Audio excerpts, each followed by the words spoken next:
점심시간 뉴스로 바사삭 깨워드립니다. 뉴스 바사삭 MBC 성지연 기자입니다. 태풍 카눈이 북상하면서 오늘 오전 11시 기준으로 전국에서 모두 만여 명이 긴급 대피한 상황입니다. 아무래도 태풍의 위험 반원에 위치한 경상권에서 대피 인원이 가장 많은 상황이고요. 지금 태풍이 대구 근처를 지나고 있는데 개학한 학교들 같은 경우는 임시 휴업하거나 원격 수업에 들어갔습니다. 지금 창원에 계신 역풍이다님, 바사삭 지금 특파원이신데 아침 출근 시간에 지대가 낮은 곳은 도로가 물에 잠기기도 했는데 지금은 바람도 비도 약해진 것 같다고 전해주셨어요. 네. 여러분들, 미라클님이 모든 분들 별일 없이 잘 계시길 바랍니다. 모두 안전을 도모해 주시기 바랍니다. 얘기하셨고, 김영희님, 네, 시간 잘 맞춰서 오셨어요. 네. 구글 애용자님, 네, 반갑습니다. 심은정님은 진짜 폭풍 전야다. 태풍이 본격 상륙 전에 고요합니다. 라고 얘기를 하셨어요. 네. 이선영님이 안전한 대한민국을 꿈꾸는 시민입니다 하셨어요. 김영선님, 대구의 택배기사입니다. 죽겠네요 하셨는데 안전 조심하시기 바랍니다. 네, 8월 10일 목요일 뉴스 바사삭 바로 시작할게요.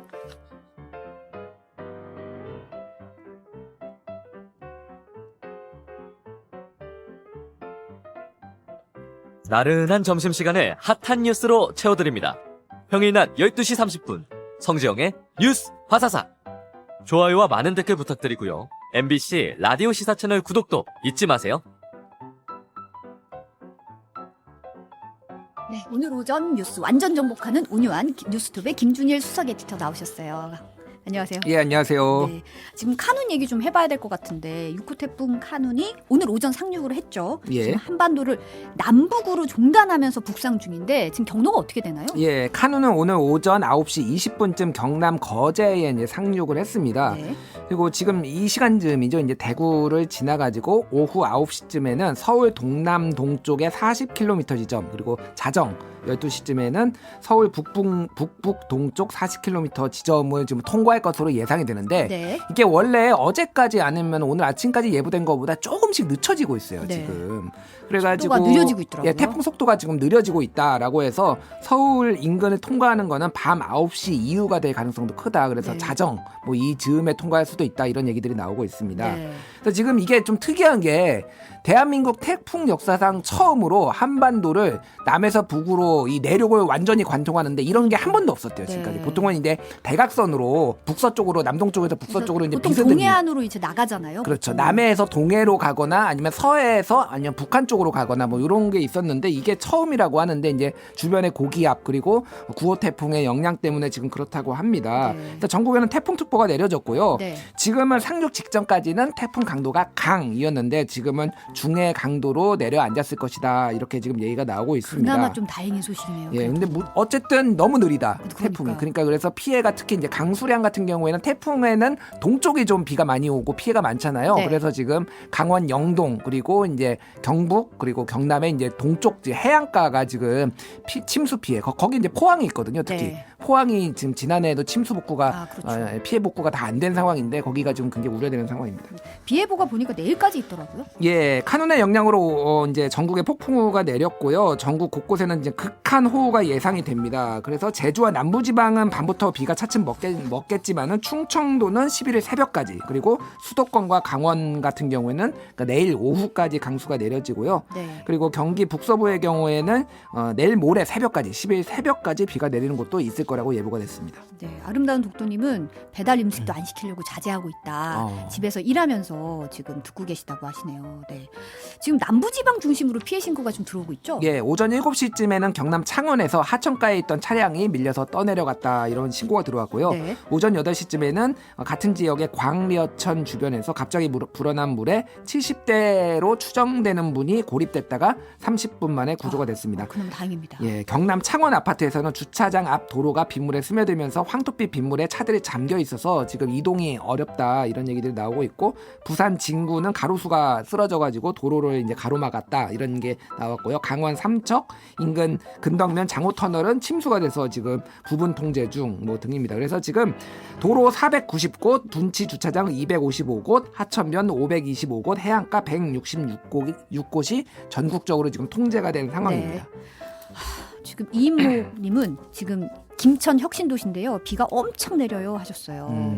포항은 포항제철소는 이제 복구가 됐다고 또 소식을 여기 댓글로 많이 전해주고 계신데 지금 하늘길이랑 열차 운행도 영향을 받고 있잖아요. 예, 오전 11시 기준으로 항공기는 제주, 김해, 김포 등 14개 공항에서 355편이 지금 결항이 됐고요. 여객선도 102개 항로 154척이 중단이 됐습니다. 네. 항공기는 지금 계속 추가적으로 결항이 되고 있다라고 하니까 공항 홈페이지에서 네. 이제 실시간 확인할 수 있고 뭐 예약을 하신 분들은 문자로 가니까 네. 또 참고로 하시면 될 것 같습니다. 그리고 이제 코레일, 뭐 KTX나 경부선, 호남선, SRT 등등도 지금 중지되거나 지연이 되고 있고요.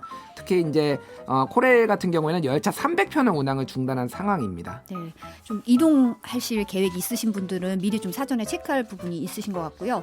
태풍 관련해서는 잠시 후 키워드 바사삭에서 염경 기자와 더 얘기 나눠보겠습니다. 다음 소식으로 넘어갈까요?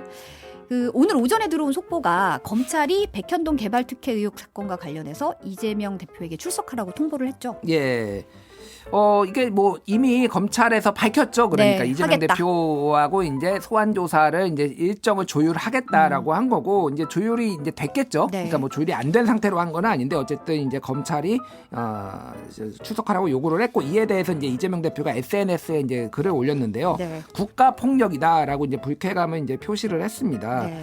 그래서 이제 요 사건에 대해서 먼저 좀 설명을 드리면은 옛날에 이제 백현동 거기가 이제 많이 알려진 게 옹벽 아파트잖아요. 네. 이제 한국식품연구원이 예전에 박근혜 정부 때 공공기관 이전하라 지방으로 해가지고 그 식품연구원도 이전을 했는데 그 부지를 어떻게 쓸 것이냐 여러 가지 아이디어가 나오다가 이제 아파트를 짓게 된 거죠. 네. 그런데 여기에 이제 2015년에 이제 김인섭 씨 이게 이제 정진상 전 실장하고의 측근이기도 하고 또 이게 2006년에는 이재명 대표의 당시 이제 성남시장 선거에 선대본부장을 했거든요. 네. 그래가지고 그 측근 이재명의 옛날 측근이다 이렇게 알려져 있는데 이 사람이 이제 로비스트로 들어와가지고 이 사업을 따내고 그래서 본인과 회사에 막대한 이득을 줬다. 거기에서 편의를 봐준 거 아니냐. 이제 이재명 시장이 당시 성남시장이 이런 이제 의혹이 있습니다. 그래서 네. 지금 이재명 대표가 여러 의혹으로 인해서 지금 검찰 조사를 받은 게 이번까지 4번이에요. 이제 출석을 하면 하면은 4번인 거죠. 4번째고 네. 이제 성남 FC 이제 축구단 불법 후원금 의혹. 그게 이제 기업에 후원한 것이 이재명에게 제3자 뇌물이다라고 검찰이 봐서 소환한 거 한 번 그리고 위례하고 대장동 개발 의혹 2번 해가지고 지금까지 3번 했고 이제 4번째가 됐습니다. 이재명 대표가 이제 소환 조사 응하겠다. 그리고 출석은 17일 날 하겠다고 밝혔어요. 예, 17일 날 이제 나갈 예정이고요. 그러니까 이재명 대표는 당당하게 응하겠다 이렇게 얘기를 하고요. 좀 윤석열 정부를 강하게 비판을 했는데 민심이 윤석열 정부에 등을 돌릴 때마다 무능한 정권이 위기에 빠질 때마다 검찰이 이재명 죽이기에 나섰다라고 얘기를 했고요. 네. 대장동 수사 1년 넘게 저의 모든 것을 털었지만 아무것도 나온 것 없다. 다른 사건으로 또다시 나를 조사하겠다고 한다. 무도한 정권은 국민을 이기지 못한다라고 얘기를 했습니다. 네. 또 오늘 오전에 들어온 소식이 이재명 대표의 배우자죠. 김혜경 씨가 법인카드 유용했다는 의혹과 관련해서 핵심 인물인 전 경기도청 사무관인 배모 씨가 예. 1심에서 집행유예를 선고받았네요. 예, 수원지법에서 이제 판결이 났는데요. 공직선거법 위반 혐의로 기소된 배 씨에게 징역 10개월, 집행유예 2년이 공고가 됐는데요. 검찰은 이제 징역 1년을 앞에서 이제 구형한 바 있습니다. 네. 그래서 이제 이게 어떤 사건이냐면은 2021년 8월 2일에 네. 이제 이재명 당시 경기도지사의 배우자 김혜경 씨가 당 관련 인사들 이제 여기에는 뭐 아는 사람 그 관련 인사의 부인들 뭐 이런 분들이 있었어요. 네. 여기서 식사를 같이 했는데 그러니까 김 씨를 제외한 3명의 식사비 78,000원을 경기도 법인카드로 결제를 했어요. 근데 네. 이게 이제 선거를 임박하고 있으니 이게 공직선거법상 기부행위다라고 78,000원 결제한 예, 내역이. 78,000원 결제한 게 그리고 이제 배 씨가 이거를 이 법인카드를 관리를 해서 일종의 수행실장처럼 이제 다니면서 결제를 했는데 이거 사실 아니다라고 얘기를 했어요. 네. 그러니까 이거는 허위사실 공표 이렇게 된 겁니다. 그래서 이 사실이 아니라고 얘기한 게 허위사실 공표다. 예, 공직선거법상 허위사실 공표 네. 그리고 아까 얘기했듯이 이제 기부행위 뭐 요 두 개가 이제 적용이 된 거죠. 그래서 네. 어쨌든 공직선거법을 어겼다라고 해서 공직선거법은 상대적으로 이제 엄중하거든요. 이게 네. 사실 78,000원이라고 하더라도 이제 검찰이나 법원에서는 좀 중하게 본 것 같습니다. 어쨌든 있었던 사실에 대해서 허위사실이니까 이거를 중하게 이제 공소사실 유죄로 판단을 한 거네요. 예, 그렇죠. 그래서 김혜경 씨의 선거법 위반 혐의는 여전히 지금 수사가 진행되고 있는 상황입니다. 그러니까 배모 씨만 일단 우선 기소하고 예. 지금 아직까지 혐의 자체는 수사를 진행하고 있는 상황이고요. 예. 또 오늘 오전에 들어온 소식이 이제 조국 전 법무부 장관과 부인 정경심 교수에 이어서 딸 조민 씨도 입시 비리 혐의로 법정에 서게 됐다는 건데요. 예. 이제 오늘 오전에 검찰이 조 씨 기소를 한 거죠. 이게 예. 공소시효가 26일까지던가요? 예, 8월 말 26일까지니까 지금 한 2주도 안 남았죠. 그러니까 네. 정확 26일니까 2주 16일 남았네요. 그러니까 네네. 2주가 남았네. 2주 정도. 서울중앙지검이 이제 조민 씨를 허위 작성 공문서 행사, 업무방해 및 위계 공무집행 방해죄 등등으로 이제 불구속 기소를 했는데요.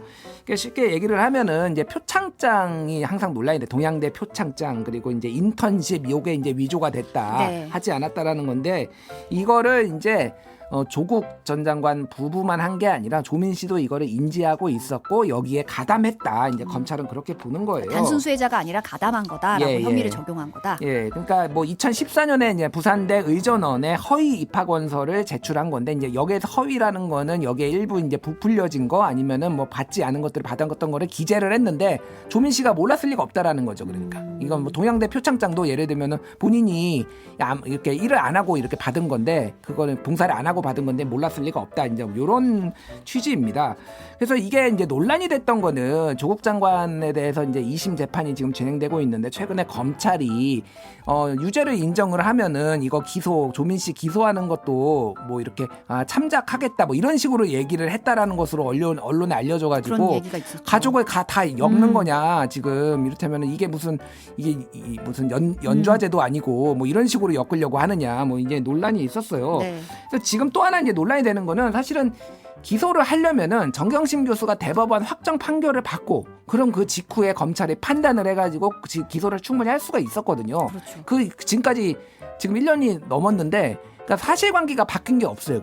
그러면은 그때 했으면 되는 건데 지금 이제까지 질질 끌다가 공소시효가 다 돼가지고 하는 게 물론 조민 씨가 잘못한 거를 뭐 법정에서 따져봐야 되고 도의적으로는 잘못한 게 분명히 맞지만은 이게 그러니까 검찰이 약간 보복하는 거 아니냐 일종의 뭐 이런 식의 이제 좀 시각도 좀 있는 것 같습니다. 네. 어쨌든 지난달 23일에 조국 전 장관 부부는 입장문을 내고 부모인 저희의 불찰과 잘못이 있었음을 자성하고 있다. 국민 여러분께 송구하다는 말씀 올린다라고 얘기를 도의적 법적 책임을 지겠다라고 얘기를 했는데 네. 조민 씨 같은 경우에도 이제 이 부분에 있어서 검찰 조사에 이제 재판에 이제 임하겠다 이렇게 지금 밝힌 상황입니다. 네.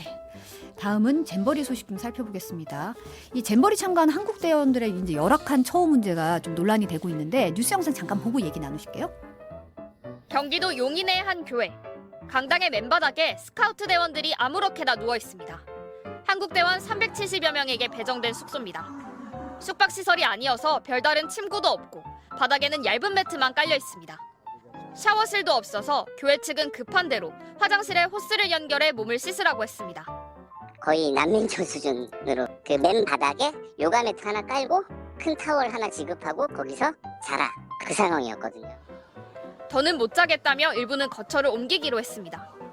외국인 애들은 주변 대학교 기숙사 건물 쪽으로 다 배정을 받았더라고요. 한국 대원들은 텐트 같은 뭐 가림막 이런 것도 하나 없이 아니 이게 맨바닥에 가림막도 없고 이게 진짜 난민촌 같다는 얘기가 난민촌도 요새는 다 가림막 있잖아요. 예. 이렇게 보면 또 이제 볼멘 소리 나오는 게 외국인 대원이랑 너무 처우가 다른 거 아니냐 이런 얘기 나올 법도 하네요. 지금 상황이 어떤가요? 그러니까 전 진짜 이해가 안 되는데 다 귀한 집 자식 아닙니까? 그럼요. 뭐 미국이든 영국이든 뭐 몽골이든 말레이시아든 한국이든 다 귀한 집 자식들인데 왜 한국 대원 이 청소년들 370명만 이렇게 푸대접을 하는 건지 잘 모르겠어요. 진짜로 이해가 안 되고 어쨌든 지금 뭐 화면으로 유튜브로 보신 분들은 알겠지만은 어디 뭐 수해 나가지고 지금 대피한 것 같은 약간 그런 지금 상황이거든요. 그러니까 화가 안 날 수가 없을 것 같다 이런 건데 예를 들면 다른 나라는 굉장히 좋은 시설에 지금 가 있다라는 거예요. 예를 네. 들면 핀란드, 네덜란드 뭐 이런 6개국의 1000여 명은 현대자동차 그룹 4곳의 연수원 네. 시설에서 지나고 있고 뭐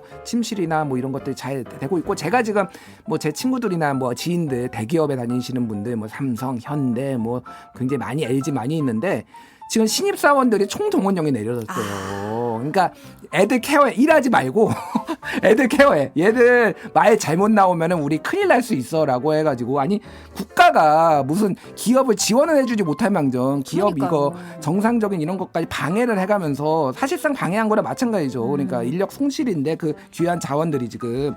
근데 그러면 해주려면 다 해주던지 그러면 왜 한국 애들은 370명은 뺀 건가요? 진짜 화가 안 날 수가 없습니다, 진짜. 그러게요. 네.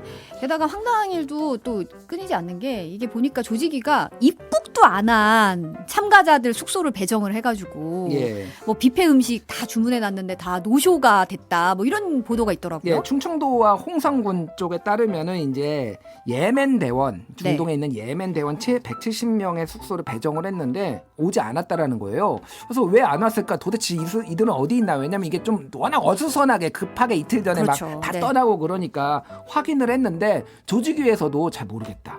그 인솔자 연락처 좀 가르쳐 달라고 했는데 잘 모르겠다. 뭐 이런 얘기가 이렇게 나온 거예요. 근데 확인이 된 거는 오후 9시쯤에 어제 오후 9시쯤에 이제 입국을 안 했대. 그러니까 안 온 사람이 이렇게 명단에 있으니까 예, 그냥 예. 무조건 배정을 해버린 거잖아요. 다 이제 확인이 그러니까 이게 진짜 황당한 게 제가 지난주 화요일에 이게 개영식이 있었잖아요. 그렇죠. 그러니까 8월 1일이거든요. 그동안 어제 이제 9일이고 오늘 10일이니까 일주일 넘게 이들이 들어왔는지 안 들어왔는지도 이게 파악이 안 된 거예요. 조직위가. 물론 뭐 누군가는 파악했을 수도 있겠죠. 그런데 이게 다 집결이 돼가지고 명단이 집결이 돼가지고 조직적으로 이렇게 관리가 되지 않았다라는 거죠. 제대로 전달도 안 될 정도로. 그리고 네. 이제 뭐 시리아 대원들도 예멘뿐만이 아니라 시리아 대원들도 안 왔다라는 게 이미 언론 보도로 지금 알려졌고요. 이집트 대원들 같은 경우 이집트 사람들 같은 경우에는 다른 곳으로 갔다라는 거예요. 아 원래 배정받은 곳이 아니라. 예. 120명을 전북 진안 공고에 이제 배정을 했어요. 그래서 네. 여기에서도 진안군에서도 이제 다 준비를 해야 될 거 아니에요. 먹을 거, 뭐 잠자리, 뭐 그렇죠. 이렇게 해서 했는데. 네. 그리고 심지어는 이제 이슬람 쪽이니까 이제 하랄 음식이라고 아, 그쵸. 특별하게 이제 돼지고기는 안 인증받은, 먹고 인증받은 그 인증 거. 이슬람 방식으로 이제 소를 잡거나 이런 것들을 이제 받은 그런 거를 이제 막 수소문 해가지고 했는데 120명의 이 이집트 대원은 진안이 아닌 군산에 갔다는 거예요. 군산이요? 예, 뭐 아주 멀지는 않죠. 아주 멀지는 않은데 이거 황당한 거죠, 그러니까 이거 어떻게 된 거냐 도대체. 네. 뭐 이런 것도 있었고 지금 뭐 저 전남 쪽이었나 순천 쪽에서는 그 38명이 탄 버스가 또 교통사고가 아, 나가지고 맞아요. 예, 네. 뭐 중상은 아니고 경상이라고 하는데 전체적으로 한마디로 엉망진창이다. 뭐 이런 얘기들이 계속 나오고 있습니다. 아니 거기 그 동원된 공무원들한테 밥값 내라고 했다는 보도도 있더라고요. 예, 그러니까 화장실 청소 그때 이제 한덕수 총리가 직접 나와가지고 본인도 하고 공무원들이 직접 다 와서 해라 그래가지고 막 전북도 이제 공무원들이 본인들 팽개치고 지고 와서 했잖아요. 네. 근데 어쨌든 밥은 먹어야 될 거 아닙니까? 그래서 그렇죠. 아니 일도 시켰는데 밥도 예. 안 주면. 그러니까 제공해준 밥을 먹었대요. 네. 그런데 문자가 왔대요. 그러더니 이게 사실은 이 밥값을 너희들이 내야 돼. 그래가지고 한 끼에 12,000원씩 해가지고 돈을 내라고 가서 그래서 일단 그 식단도 이제 사진이 올라왔는데 네. 그것도 이게 12,000원짜리야? 4,000원짜리도 이러지 않겠다라고 하는 건데 처음에는 이게 밥값을 주겠다라는 걸로 본인들이 이해를 했대요. 12,000원을 지급을 하겠다라는 지급을 하겠다 공무원들한테 그런 식으로 이해를 했대요. 왜냐면 이게 너무 황당하잖아요. 아 그렇죠. 예. 가서 화장실 청소하고 예. 밥값을 또 지급 내라고 하니까. 그러니까 전북 지역에 이제 잼버리가 열리는 거는 사실이지만 그거는 조직위가 할 일이고 관련된 부서가 할 일이지 나머지 공무원들이 다 할 일은 아니잖아요. 그럼에도 불구하고 이제 동원된 거잖아요. 그러면 밥은 줘야 되지 않나? 그럼요. 저도. 한국인의 밥의 진심인데. 근데 어쨌든 12,000원씩 뭐 그분들 얘기로는 거지 같은 밥을 먹고 12,000원씩을 지금 내라고 해서 지금 다 화가 났다. 뭐 이런 얘기들이 나오고 있습니다. 네. 이제 파도 좀 어이없는 일이 너무 나와가지고 이게 무슨 고구마 줄기역듯이 계속 나오는데 보니까 여성가족부에서 잼버리 관련 출장 갔던 18명 중에서 잼버리 부서로 간 사람이 한 명도 없었다는 보도도 나왔어요. 예, 중앙일보가 이제 확인을 했는데 4년간의 이제 여가부에서 가나, 케냐, 미국, 베네수엘라, 수리남, 아제르바이잔 이렇게 갔는데 여기에 가서 이제 유치를 홍보를 하거나 아니면 유치를 하기 위해 뭐 하거나 뭐 여러 가지 이제 관련된 업무를 한 거죠. 네. 근데 이제 공무원들이 순환보직이잖아요. 그렇죠. 그러니까 이 부서에 있다가 저 부서에 있다가 이제 하는 건데 그때 출장 갔던 사람이 총 18명인데 아무도 지금은 잼버리 관련된 일을 하지 않았다라고 합니다. 그래서 여가부가 사실 엄청 큰 조직도 아니고 그리고 그러니까요. 잼버리가 막상 이제 벌어지게 되면은 그분들을 임시라도 파견을 하던가 그 사전에 발령을 하던가 좀 이 정도의 성의는 있었어야 되지 않나. 그렇죠. 생각이 노하우가 있는 건데 그런 예. 분들이 좀 약간 역량을 발휘해야 될 게 필요할 텐데 이게 전혀 연결이 안 되는 거잖아요. 그러니까 그러면. 이번에 이제 조직의 사무총장도 여가부에서 갔고 김현숙 장관이 이제 운영위원장이었는데 업무 파악이 이렇게 안 된 거는 이분들의 노하우에 있는 사람들을 제대로 활용하지 못한 거 아니냐 뭐 이런 지적들도 나오고 있습니다. 근데 이 와중에 이분들은 용감하다고 해야 될지 뭐라고 표현해야 될지 모르겠는데 전북도 의원과 부안군 의원이 견학과 해외 연수 가겠다고 해가지고 논란이 됐었죠. 아 정말 대단하다. 그러니까요. 그러니까 이거는 뭐 어떻게 봐야 될까? 그러니까 지방의회, 제가 모든 지방의회를 뭐 비하하는 건 아닌데 지방의회 분들이 보면은 이런 거에 거침이 없는 것 같아요. 사실. 예, 왜냐하면은 이게 언론에 막 심각한 견제나 이런 지적을 별로 안 당해 보니까 그냥 웬만하면은 지금 뭐 이렇게 간다는 건데 지금 이때 말씀을 드리면은 전북 도의원 18명이 오는 14일부터 2박 3일로 울릉도와 독도로 견학을 간다라는 거예요. 그래서 네. 후쿠시마 오염수 반대 퍼포먼스 뭐 광복절 맞아서 뭐 이런 걸 한다라는 건데 1인당 이제 40만 원, 50만 원 뭐 이렇게 이제 책정이 됐다라는 거예요. 네. 근데 이제 이 언론 취재 연합뉴스가 이제 처음에 취재를 했는데 이거 놀러 가려는 거 아니다. 여론이 안 좋다면은 취소하겠다라는 건데 심지어는 부안군 의회 같은 경우에는 크루즈로 출장을 가려고 했다라는 거예요. 크루즈 연수요? 예. 부안군 의원 10명이 다음 달 그러니까 오는 30일부터 다음 달 2일까지 3박 4일간 싱가포르하고 말레이시아 크루즈 출장. 그리고 네. 4천만 원 정도 드는데 이거는 모두 군에서 돈을 대는 걸로 지금 그래서 지금 부안군하고 지금 그 전북도가 지금 난리가 난 상황인데 아무리 눈치가 없어도 이렇게 가고 싶을까?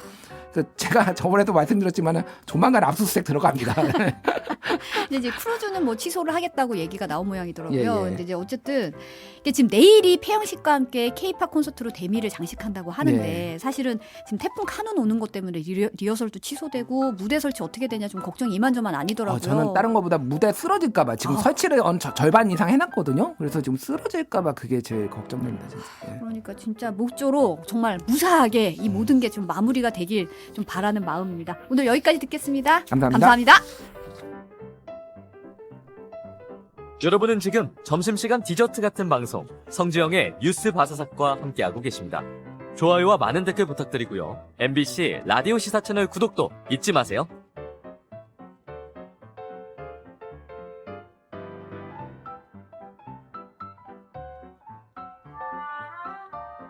네, 목요일은 키워드로 알아보는 한 주의 이슈 키워드 바사삭 코너입니다. 키워드 장인 MBC 염규현 기자 나오셨습니다. 어서 오세요. 안녕하세요. 태풍인데. 네. 휴가 다녀오셔서 반갑게 인사 건네려고 했는데 오늘 또 바로 이렇게 그러니까요. 특보 상황이라서 네.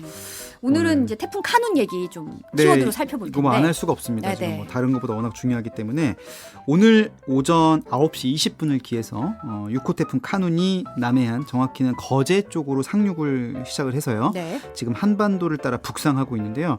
오늘 밤까지 전국에 영향을 주는 상황이거든요. 네. 전국이 지금 태풍 비상 상황입니다. 비상이죠. 네. 그래서 오늘은 태풍 카눈 어떤 상황인지 또 대비 요령 앞으로 전망까지 키워드로 정리해 보겠습니다. 네, 그럼 오늘 주제 하나씩 살펴볼 텐데 첫 번째 키워드 뭔가요? 네, 첫 번째 키워드가 수직 관통입니다. 수직 관통. 네. 네, 이게 태풍이 우리나라를 남북으로 종단하면서 이제 수직으로 올라간다는 거잖아요. 맞습니다. 마치 케이크 자르듯이 탁 자르는 건데요. 현재 태풍 카눈은 경남 밀양 부근을 지나고 있습니다. 네. 어젯밤에 제주 인근 지나서 새벽에 남해안으로 접근해서 아까 거제를 관통해서 이제 카눈이 두 번이나 방향을 틀면서 지금 네. 한반도를 가로지르고 있는데요. 저는 그런 경로도 좀 처음 봤어요. 확 그러니까요. 꺾더라고요. 무슨 당구공도 아니고 이렇게 탁탁탁탁 이러면서 뭔가 어떻게 오는 이렇게 세게 느낌. 밀었던데요. 네. 그래서 그래서 오지마 이랬는데 네. 계속 오더라고요. 맞습니다. 그래서 아. 첫 번째 키워드 수직 관통이 유력시 되고 있어요. 네. 아까 온유안에서 잠깐 언급이 되긴 했는데 과거에 이런 식으로 지나간 태풍은 처음 본 것 같아요. 이게 이제 뭐 유사한 것들은 있었는데 과연 이런 적이 있느냐 물었더니 기상청이 또 공식 답변을 했습니다. 네. 그래서 한반도를 이렇게 남북으로 종단을 하는 것은 네. 1951년 기상 관측 이래 처음이다. 기상청 입장이거든요. 네. 그래서 이번 태풍 경로가 얼마나 이례적인 건지 이 이례적인 경로에 대한 김민욱 환경 전문 기자의 리포트 짧게 보고 오겠습니다. 네. 두 번의 급변침으로 한반도를 향하고 있는 카눈의 이례적 경로는 상륙 이후에도 계속될 전망입니다. 상륙 뒤 카눈은 서쪽으로 약간 기운 형태의 경로를 따라 북상할 것으로 보입니다. 이럴 경우 소백산에서 지리산까지의 백두대간을 남동에서 북서쪽으로 넘게 됩니다. 관측 이래 이런 경로로 백두대간을 넘었던 태풍은 카눈이 처음입니다. 한반도를 지나는 태풍은 보통 북서태평양 고기압의 영향으로 남서에서 북동쪽 방향으로 이동하는 경우가 많았습니다. 남해안에 상륙한 태풍 중 카눈과 비슷한 경로를 보였던 태풍은 1989년 주디, 1991년 글래디스 정도입니다. 약간 이례적으로 북서태평양 고기압이 좀 더 이제 동쪽으로 치우쳐서 있는 상태고요. 우리나라 쪽으로 태풍의 길이 약간 열려 있는 그런 상태입니다. 네. 빈센트님이 지그재그 쿠션 먹었다고 얘기를 하는데 공부 좀 치셔본 것 같네요. 확실히 이제 경로를 보면 기존과는 다른 모습을 보여주고 있는 것 같아요. 지금 아까 이제 김민욱 기자는 이제 한반도를 이렇게 갈 거라고 이제 예측을 했는데 지금 또 경로가 약간 바뀌어서 네. 약간 또 이렇게 간다고 해요. 지금. 그러니까요. 그래서 네. 현재 근데 다만 그나마 다행인 거는 이제 카눈의 중심 기압의 변화가 좀 와서 지금은 강도가 중으로 한 단계 약화됐습니다. 그나마 그나마 다행이죠. 네. 그러니까 아까 해안가 접근할 때만 해도 강도가 강이었거든요. 근데 이제 이렇게 경로만 그럼 이례적이냐 하는데 이게 또 이례적인 게 하나가 더 있습니다. 그게 뭐죠? 바로 속도입니다. 속도. 그러니까 카눈이 해상에서 시속 20km대로 북진을 해오고 있었거든요. 근데 지난해 태풍 흰남노가 상륙했을 때 북상 속도가 시속 40에서 60km. 네. 웬만한 저 자동차 서행하는 속도예요. 근데 이에 비하면 상당히 느린 속도로 이번에 카눈이 올라오는 그러네요. 걸 알 수가 있는데요. 네. 다만 이제 이렇게 조금 전에 말씀드린 대로 강도가 좀 약해지긴 했잖아요. 네. 근데 약해졌다고 다행이다라고만 할 수는 없는 게 속도가 느리다 보면 당연히 머무는 시간은 길지 않겠습니까? 그러니까 강도가 낮아도 머무는 시간이 길다 보니까 피해는 그래도 클 수 있다. 이런 분석이 나오고 있어요. 지금 지역별 도달 시간이 어느 정도가 될까요? 네, 지금 현재 이제 밀양 지나고 있다고 말씀드렸는데요. 이제 서서히 올라오고 있는데 정오쯤에 대구, 네. 그리고 오후 3시쯤에 청주 인근, 그리고 오후 5시쯤에 세종을 근접해서 밤 9시 무렵에 서울 남동쪽 한 40km 지점까지 근접하게 될 걸로 예상이 되고요. 네. 그리고 아까 말씀드린 대로 약간 또 동쪽으로 치우칠 수도 있다 이런 관측이 나오고, 그러니까 자정 그리고 내일 넘기게 되면 경기 북부를 통해서 새벽에 북한 지역으로 빠져나갈 걸로 예상되고 있습니다. 오늘을 잘 넘기는 게 좀 중요할 것 같긴 하네요. 네, 그래서 뭐 중앙재난안전대책본부도 출퇴근 시간 조정해 달라. 네. 뭐 학교도 필요하면 휴업해 달라. 그래서 실제로 이제 경남 지역 학교들은 다 원격 수업으로 전환하는 곳도 나오고요. 뭐 개학 연기한 곳도 있더라고요. 네, 그런 것도 나오고 있고요. 그런데 이렇게 또 피해가 커질 거란 우려가 나오는 데는 그만한 이유가 또 있거든요. 네. 바로 다음 키워드에서 살펴보겠습니다. 네, 다음 두 번째 키워드 가볼까요? 네, 두 번째 키워드는 최고 600mm입니다.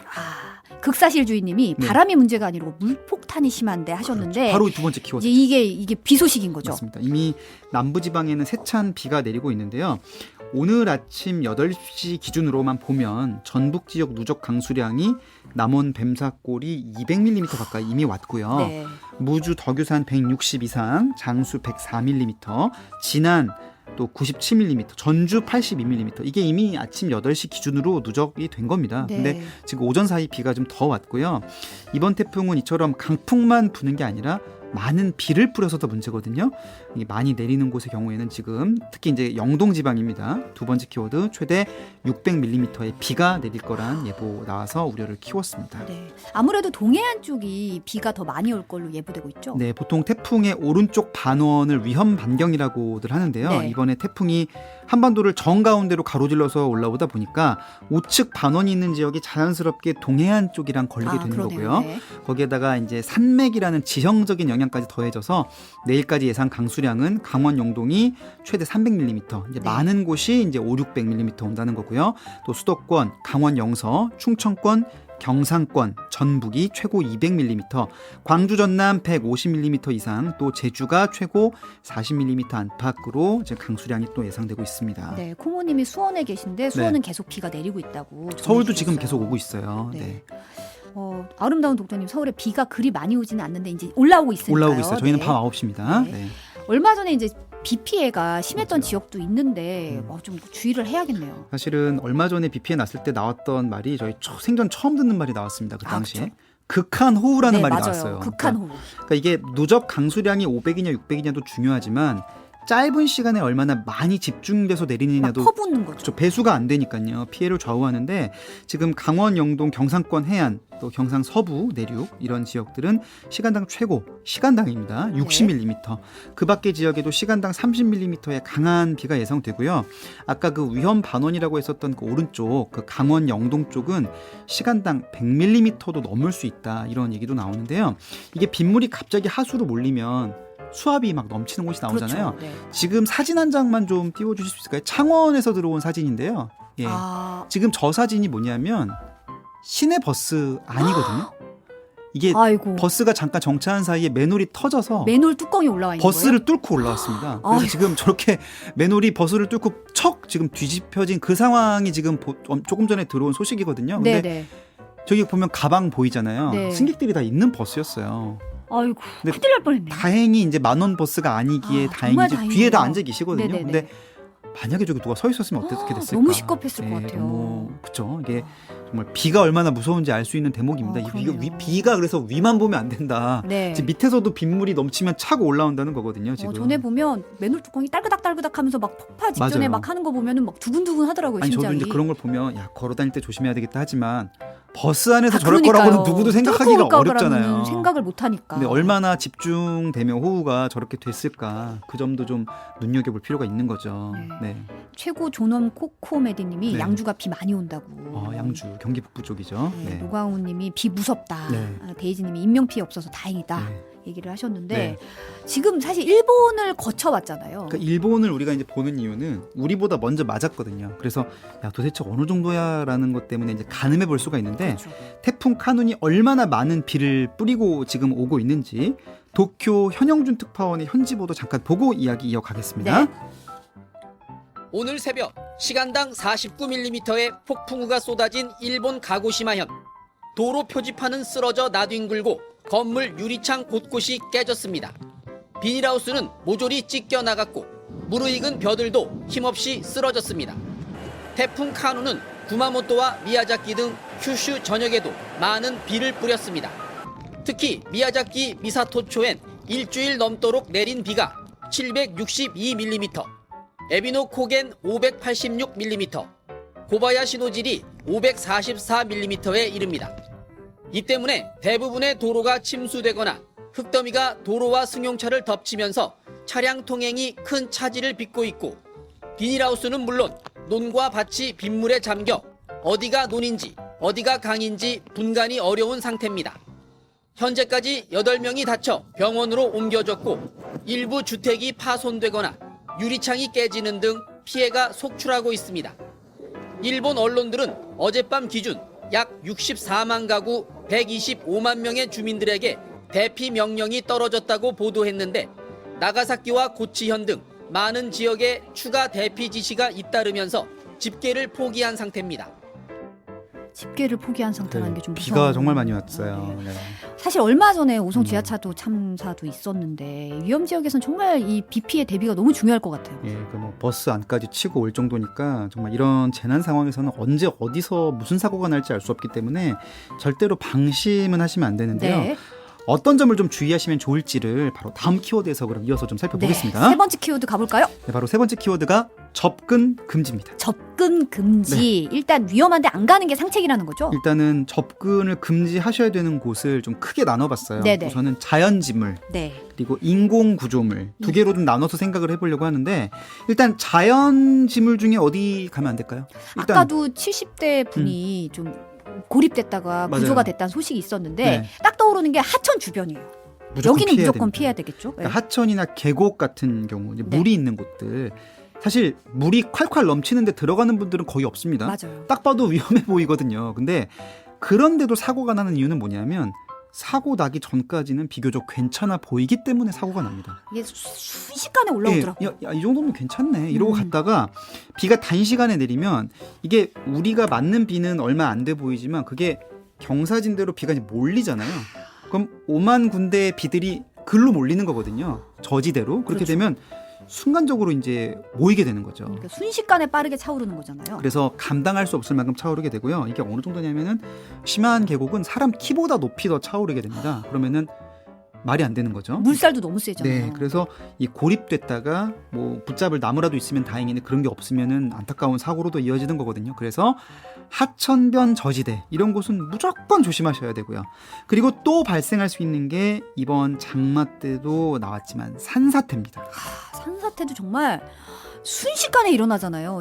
저번에 피해 당하신 분 보면 나오자마자 무너져 내렸다 이런 맞아요. 얘기가 많았어요. 태풍의 풍이 이제 바람풍이지만 이 산사태는 사실 바람 때문에 일어나는 게 아니라 비 때문에 그렇죠. 약해진 지반이 이렇게 무른 상태로 무너지는 게 산사태거든요. 네. 그래서 산사태 위험 지역 당연히 이제 피하셔야 되는데 지난번 장마 때도 보면 위험 지역으로 분류 안 된 곳에서도 산사태가 나서 맞아요. 인명 피해가 많이 났거든요. 그래서 위험 지역이다 아니다 따질 필요도 없이 산지 주변이다 싶으면 일단 어디든 주의하시고 선제적으로 세 번째 키워드죠. 접근 금지하시는 게 꼭 필요하겠습니다. 지난번에 생각해보면 산사태가 열차를 덮치기도 했어요. 맞아요. 그래서 막 열차도 막 탈선하고 그랬는데 이렇다 보니까 코레일도 지금 태풍의 영향권에 드는 남해안 지역 노선은 열차 운행 중단한 상태거든요. 그래서 오늘 운행하는 모든 열차는 별도 위약금 없이 승차권 반환 변경 다 해준다고 하거든요. 그래서 네. 무리하지 마시고 가급적 안전을 위해서 일정을 혹시 미루실 수 있다면 미루는 것도 안전을 위한 선택이 될 수가 있겠습니다. 네. 이제 결국 하천이나 산지 주변 이쪽은 피하셔야 된다는 거잖아요. 그래서 이제 접근 금지 기억할 때 이제 자연지물은 살펴본 거고요. 네. 그럼 인공 구조물 중에도 접근 금지할 곳들이 있죠. 네. 바로 지하 시설들입니다. 지하 시설. 네. 이게 참 지하 침수 위한 피해가 상당히 많았어요. 그런 일단은 사례가 계속. 아까 성지영 앵커도 말씀하셨지만 가깝게는 오송 지하차도 너무 안타까운 네. 침수 참사가 있었고요. 이보다 앞서 지난해 태풍 때 보면 아파트 지하 주차장이 잠겨서 인명 피해 속출했습니다. 네. 아유 차 빼세요 방송 듣고 차 빼러 갔다가 순식간에 잠기는 바람에 그래서 이런 지하 또 반지하 주택 맞아요. 사고도 작년에 네. 기억나시죠? 너무 안타까운 사고들. 사고였죠. 그래서 네. 지하 반지하 같은 곳 절대 피하셔야 하는데요. 지하 주차장의 태풍 대비 요령 등을 담은 정상빈 기자의 보도 짧게 보고 논의 이어가겠습니다. 네. 2주 전 태풍 흰남노 당시 흙탕물이 마치 강물처럼 도로 위를 흐르고 집안이 무너져 건물이 통째로 물에 잠겼습니다. 순식간에 빗물이 차오른 아파트 지하 주차장 두 곳에서 주민 8명이 목숨을 잃었습니다. 네, 바로 한 5분, 10분, 늦어 15분 안에 완전히 잠수가 됐어요. 침수 피해가 우려되는 지하 주차장 등 건물의 지하 시설은 차수판이나 모래 주머니 등을 이용해 입구를 막아야 합니다. 비가 오기 시작하면 지하 주차장 쪽으로 접근해선 안 됩니다. 운전하던 차량이 물에 잠기면 타이어 높이의 3분의 2까지 차오르기 전에 차량 밖으로 나와야 합니다. 흰남노의 영향으로 이미 집안 곳곳이 약해져 있어 산사태 위험 지역 주민들은 더욱 주의해야 합니다. 산사태가 발생한 지역에는 가지 않는 것이 중요하고 바람이 불지 않는데도 나무가 심하게 기울거나 모래나 자갈이 굴러내려온다면 산사태 징후로 보고 대피해야 합니다. MMA님이 일본 키타큐슈에 살고 있는데 아. 비바람 그치고 나니까 너무 습하고 더운 상태다라고 말씀하셨고 네. 역풍이다님이 아들 어릴 때 지리산 계곡 갔다가 비를 만나서 떠내려 보낼 뻔했다고 지금도 생각하면 아찔하다고 계곡은 말씀을. 당해본 분만 압니다 정말로. 그러니까요. 너무 네, 무섭죠. 계곡은. 네. 너무 무섭고 음. 사실 이제 지하 주차장이 이제 뭐 차 음. 빼주세요 뭐 이런 것보다 어쨌든 목숨이 더 중요하니까 맞아요. 접근 금지 이런 거 음. 기억해야겠네요. 네, 근데 접근 금지가 끝이냐? 그렇지가 않습니다. 네. 또 기억해야 할 사항이 있거든요. 네. 바로 다음 키워드로 가보겠습니다. 네. 네 번째 키워드는요? 네 번째 키워드 바로 방콕입니다. 방콕. 이거 네. 태국 수도는 아니죠? 예, 뭐 그 고유명사 그 방콕은 아니고 네. 방에 콕 박혀 있다는 의미로 우리가 흔히 자주 쓰는 은어잖아요. 네네. 방콕을 제가 네 번째 키워드로 가져와 봤는데요. 사실 이거는 제 경험담을 좀 거슬러 가서 말씀을 드려야 될 것 같아요. 네네. 제가 이제 지난 2010년에 태풍 곤파스가 서울을 인접해 지나간 적이 맞아요, 있거든요. 맞아요. 그때도 그때 피해가 엄청 났었어요. 그때 제가 취재를 하러 나갔습니다. 다들 나오지 말라고 그러는데 그때 피해가 엄청 났었거든요. 네, 또 취재 기자는 또 태풍 때 사회부 어쩔 수- 기자니까. 네, 어쩔 수 없죠. 네. 그때 좀 노란색 이제 막 그 우비 입고 나갔는데 네. 아직도 지금 생각하면 아찔아찔한 게 당시에 제가 이제 태풍 피해 제보를 받고 제가 이제 그때 강남 경찰서 출입이다 보니까 아, 강남 지역을 네. 쉽게 말해 커버를 하고 있었거든요. 그렇죠. 네. 근데 아직도 잊혀지지가 않는데 강남 관세청 사거리였어요. 네. 거기. 그때 전화를 받아야 되니까 네. 이러면서 이렇게 가고 있는데 갑자기 엄청난 바람이 불었거든요. 그때 제 옆으로 철제 구조물이 쿵 떨어진 거예요. 나 진짜 바로 옆으로. 이거 내 부모님한테 말도 못했어 사실. 너무 놀라실까봐. 아 그러니까요. 오 진짜 큰일 날 근데 뻔했네요. 이게 뭐냐면 간판과 간판을 고정시키는 철판이 떨어진 건데 그 관세청 사거리는 낮은 건물이 별로 없잖아요. 그렇죠. 거기 이제 뭐 이쪽 강남 쪽 높은 건물들이 많으니까 위에서 떨어지니까 이 중력 가속도가 붙으니까 오, 진짜 쳐도 되나요 이거? 뭐 진짜로 너무 크게 떨어졌어요.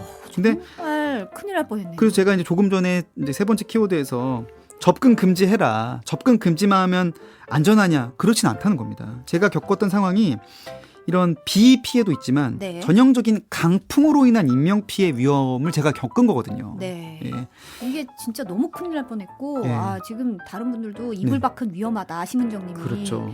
역풍이 다니 곰파스 저도 기억납니다 하셨어요. 맞아요. 그래서 지금 재난 당국에서도 하는 얘기가 일관된 얘기가 있습니다. 네. 이건 사실 긴 얘기가 필요 없습니다.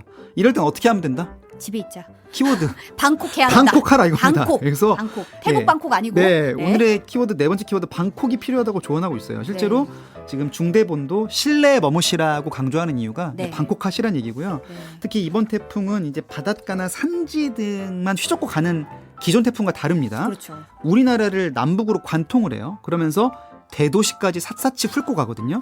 그러면 대도시는 밀도가 높고 밀도가 높으면 고층 건물 간판이 많습니다. 그래서 떨어질 위험이 그만큼 크거든요. 예.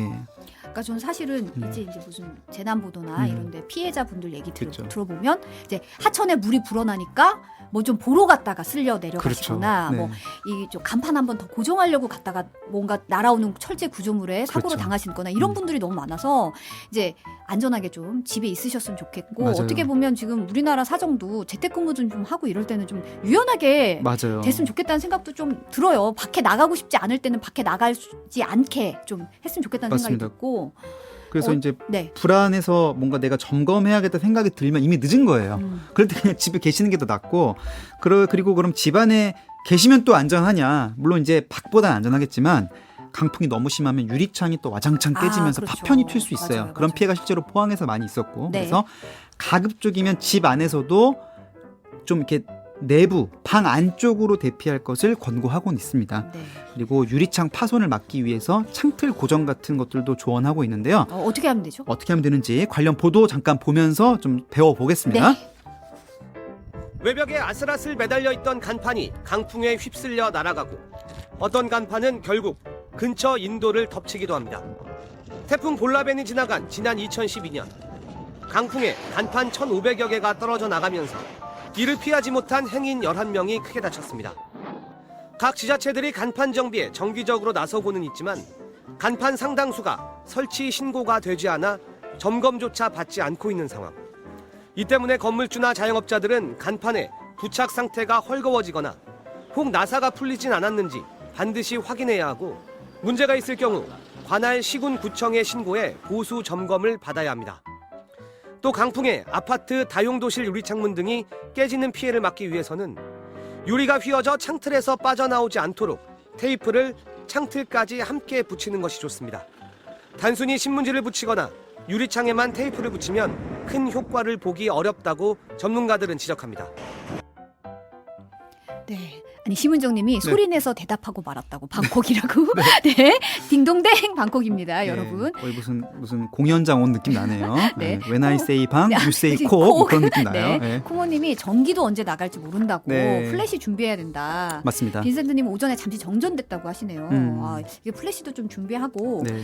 지금 시간이 저희가 1시 14분인데 네. 현재 위치 어디 쪽일까요? 지금 이제 앞서 말씀드린 내용 좀 전해드리면 네. 이제 태풍이 아까 말씀드린 대로 9시 20분쯤에 이제 거제 쪽 상륙을 이미 했고요. 네. 북상 중인데 지금까지 업데이트된 내용은 현재 밀양 부근 북상하고 있다까지 계속 나오고 있습니다. 네네. 이제 기상청이 위치를 한번 업데이트하면 그때 좀 바뀔 걸로 보이고요. 말씀드린 대로 이제 3시쯤에 청주 인근 네. 그리고 오후 5시쯤에는 세종에 근접할 텐데 현재는 대구에서 한 60-70km 정도 떨어진 걸로 추정이 됩니다. 네. 대구가 이제 가까워지고 있죠. 그리고 이제 수도권 지역은 밤 시간 그래서 서울의 경우에는 밤 9시 무렵이 되면 서울 남동쪽 40km까지 근접하게 될 걸로 보이고요. 네. 자정을 지나 경기 북부를 거쳐 북한 지역으로 나갈 걸로 예상되고 있습니다. 네, 오늘 잘 넘기는 게 좀 중요하니까 퇴근길에 다들 좀 조심하셨으면 좋겠고 지금 철저히 대비하셔야 될 것 같아요. 네, 그래서 뭐 오늘을 잘 넘기는 게 정말 중요한데 그럼 문제는 과연 오늘로 끝나는 걸까? 이 생각도 좀 안 해볼 수가 없는데요. 네. 사실은 우리가 장마 때도 그랬어요. 장마 도대체 언제 끝나요? 그리고 끝났는데 또 엄청난 폭염이 찾아왔죠. 그렇죠. 장마 끝나니 폭염 오고 그럼- 폭염 오니 그렇죠. 이제 태풍 오고. 그래서 네. 잼버리도 제대로 못했고 그러니까요. 그럼 폭염은 언제 끝나 했더니 또 태풍이 왔고 근데 지금 또 태풍 언제 끝나 하고 있잖아요. 네. 그래서 야 이거 지금 보면 이게 또 반복될 수가 있는 문제라서 마지막 키워드에서 이 문제 마저 짚어보겠습니다. 네, 마지막 키워드 살펴볼까요? 네, 마지막 키워드는 바로 엘니뇨입니다. 엘니뇨. 네. 네. 이거 바다 수온이 올라가는 현상인 거잖아요. 좀 더 정확하게는 적도 주변의 해수 온난화 현상을 의미하는 말로 출발했는데요. 네.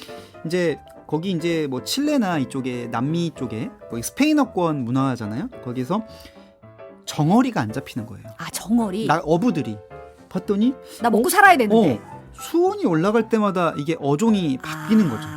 그래서 이 현상을 하나의 용어로 만듭니다. 근데 그게 우리가 볼 때는 이제 그 12월 달이 겨울이지만은 이게 이제 남반구는 반대잖아요. 네. 그게 12월 성탄절 즈음에서 바닷물이 따뜻해지더라. 그러면서 엘니뇨가 이제 아기 예수라는 뜻의 스페인어거든요. 네. 그래서 아기 예수님 또 오셨네 라고 이제 은어로 부르던 게 네. 엘니뇨라는 현상이 된 겁니다. 네. 이게 이제 바다 수온이 올라가면서 기후도 영향을 받는다는 거잖아요. 네, 이거를 이제 우리나라 영향을 좀 좁혀서 보면 엘니뇨가 발달하면 우리나라 이제 바닷물이 따뜻해지니까요. 네. 우리나라 남부지방으로 들어오는 고온 다습한 수증기 양도 늘어난다고 해요. 그러니까 이번에 장마철에 남부 지역에 막 극한 호우가 온 것도 사실 이 엘니뇨 영향이라는 분석이 많거든요. 네네. 그리고 또 한여름의 폭염도 찜통 더위도 결국은 고온 다습한 이런 남풍이 더해지면 더 더워지기 때문에 더울 땐 더 덥고 비 올 땐 더 비가 많이 오고 이런 상황이 되는 거죠.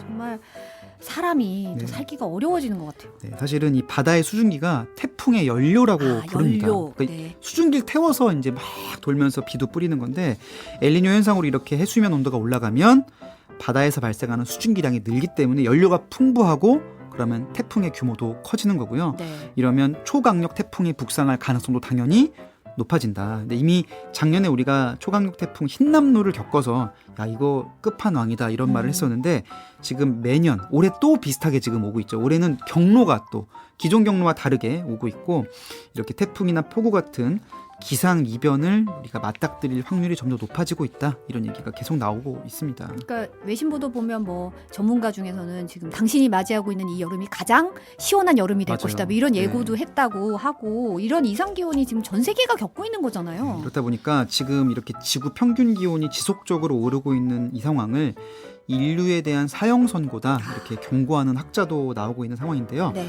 이와 관련된 뉴스데스크 보도 그 학자의 이야기 직접 인터뷰로 들어보겠습니다. 네.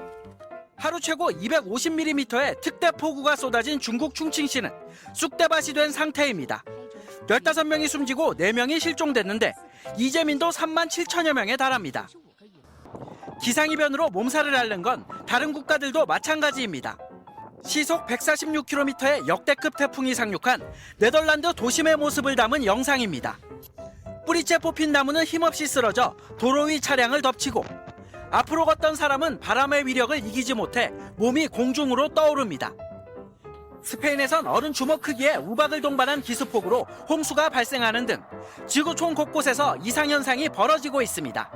엘니뇨의 영향으로 어제 지구 평균 기온이 17.18도를 기록해 이틀 연속 종전 최고 기록을 갈아치우는 등 폭염까지 기승입니다. They're going to keep rising until we stop emitting carbon dioxide into the atmosphere. So we're emitting more than we ever have been. 영국의 한 기상학자는 역대 최고 평균 기록 경신에 대해 이것은 우리가 축하할 이정표가 아니라 인류와 생태계에 내려진 사형 선고라며 코앞에 닥친 환경 위기를 경고했습니다. 네, 코모님이 자연이 그냥 변해가는 걸까요? 사람이 망쳐가는 걸까요? 갈수록 자연이 아파하니 사람들도 더 아파지네요 하셨어요. 네, 근데 이게 뭐 답이 없습니다. 이게 네. 어느 한 나라가 움직인다고 해결되는 것도 아니고 그렇죠. 또 다 같이 움직여야 되는데 또 나라마다 경제 사정도 다르고 또 리더십이 막 통제할 수 있는 것도 아니고 하다 보니까 좀 어려운 건 맞는 것 같아요. 네, 좀 그래도 우리가 인류가 네. 이 위기를 타개하기 위해서 좀 고민을 좀 같이 해봐야 될 부분이 있을 것 같은데 네. 오늘 이슈 정리 한번 키워드 하나씩 짚어가면서 마무리 좀 해볼까요? 네, 첫 번째 키워드 일단 수직 관통이었습니다. 수직 관통. 네, 네. 사상 처음이다. 이례적이다. 역사상 네. 처음인 네. 수직 관통. 그러니까 굉장히 강한 바람을 전국에 뿌린다는 거. 네. 근데 두 번째 키워드 최고 600mm의 비도 동반한다. 물폭탄. 그래서, 네. 그렇죠. 그래서 산사태랄지 이런 비로 인한 위험 크다. 그래서 버스도 안심할 수가 없는 상황이 됐다. 아까 사진 맨홀 보셨죠? 올라온다. 네. 네, 그리고 세 번째 키워드가 접근 금지였죠. 접근 금지. 일단 자연지물 중에는 네. 하천, 계곡 무조건 피하시라. 그리고 또 인공구조물 중에 지하나 반지하 네. 이런 데는 아차 싶으면 피하셔야 되는데 다만 이제 서울이 아까 밤 9시에 온다고 그랬잖아요. 네. 그러면은 다 잘 시간 아닙니까 이제. 그렇죠. 자정을 넘어 나가기 때문에 갑자기 자다가 물이 불어나면 대응이 어렵거든요. 그래서 야간에 태풍이 지나가는 지역들은 선제적으로 대피하시라는 점도 꼭 기억하셔야 되겠고요. 네. 그 네 번째 키워드가 그래서 나가지 말고 무조건 방콕 하시라. 태국 수도 아니고. 네. 네. 바람이 워낙 무섭다. 네. 그리고 이 모든 게 오늘만 넘긴다고 끝나냐? 그렇지는 않을 것 같다. 네. 이게 바로 엘니뇨 현상 때문이고, 엘니뇨는 결국 지구 기온 상승에 따른 부수적인 영향이다. 이게 전 세계적인 현상이라서 막막하다라는 겁니다. 네. 오늘 여기까지 듣겠습니다. 네. 키워드 바사삭 MBC 염기훈 기자였습니다. 감사합니다. 네, 감사합니다.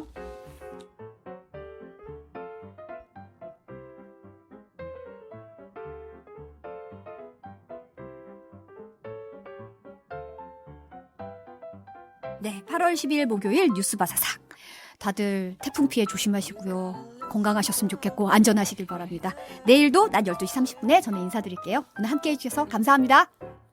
Just like a prisoner, I'm given to all your ways. No, I won't talk too much.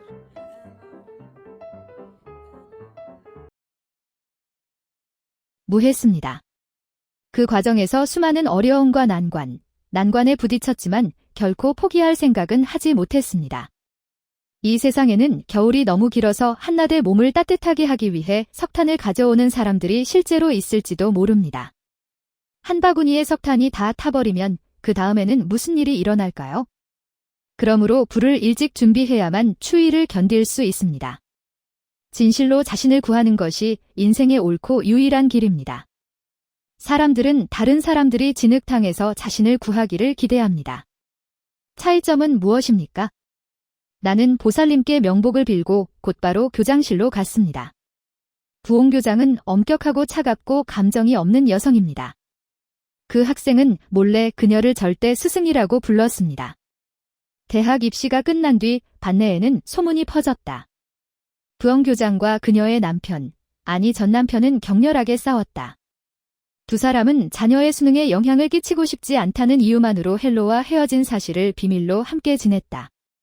그러나 대학 입학 시험 당일 티에우 타미 아들과 전 남편을 데리고 딸을 시험에 데려갈 것이라고는 누구도 예상하지 못했습니다. 그녀의 딸은 매우 동요했습니다. 심지어 할머니도. 문학적 언어로 된 텍스트는 아직 완성되지 않았습니다. 부옹교장은 항상 중독되어 있습니다.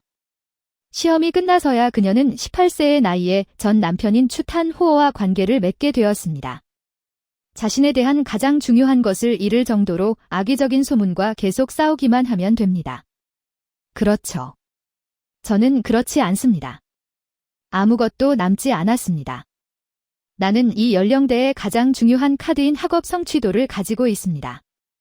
좋은 점수가 당신의 아버지를 다르게 보도록 만들지는 않지만 탄호어 또는 BAC 다이에 합격하는 잠재적인 학생은 학교에서 확실히 보물로 간주될 것입니다. 나는 사무실 문을 두드렸고 부옹교장은 눈물과 콧물이 섞인 채 내 모든 상황을 이야기했습니다. 나는 어른이 될 만큼 나이가 들었고 내 행동에 책임을 질 수 있다고.